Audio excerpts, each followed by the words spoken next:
We've all heard the familiar phrase, the customer is always right. It's been in use since 1909 when Harry Gordon Selfridge, the founder of Selfridge's department store in London, used it to convince customers that they will get good service and to convince employees to give good customer service.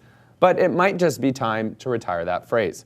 One happiness expert argues, if companies put their employees first, they will in turn put the customers first. Joining us now to discuss his viral blog post is Alexander Kjærulff, Chief Happiness Officer, author, and speaker from Copenhagen, Denmark. Alex, welcome. Welcome. Good to be here. So how can the phrase, the customer is always right, actually lead to worse customer service?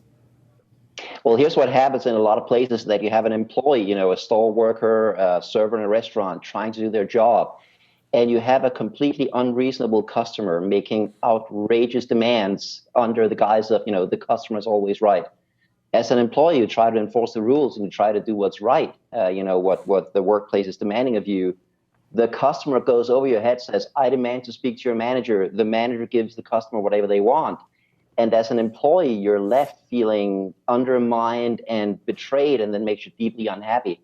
So ironically, what ends up happening is that a lot of customer service employees in a lot of different companies are feeling frustrated by these demands, these contradicting demands. And when you're unhappy at work, you can't give very good customer service. So ironically, this leads to worse customer service. Yeah, I mean, that makes sense to me, and I've actually experienced that to a certain extent. I mean, in your blog, you write a story about how the CEO of Southwest Airlines responded to one highly critical passenger by basically telling them to get lost.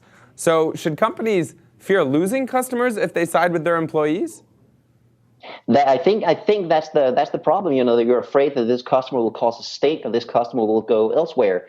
But here's the thing: those unreasonable customers are not even worth having.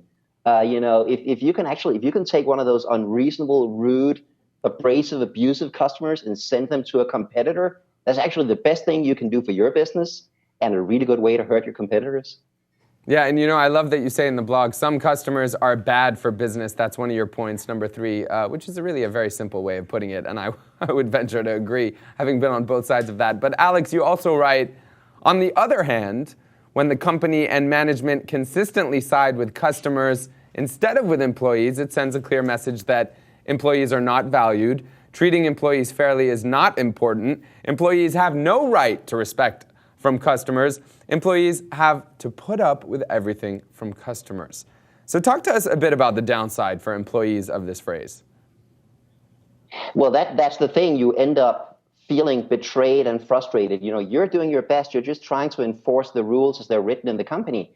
And the company and managers keep undermining you. On the other hand, if managers get this right, it can be amazing. I've gotten so many great comments on this article, okay? And one lady wrote to me and said that I work in this store. It's happened 3 times now that, I've been abused by a customer, and my manager has come in and basically kicked that customer out, saying, you cannot treat my employees like that. And she ends the comment by writing, I would go through broken glass for this manager. I would go through broken glass for this company.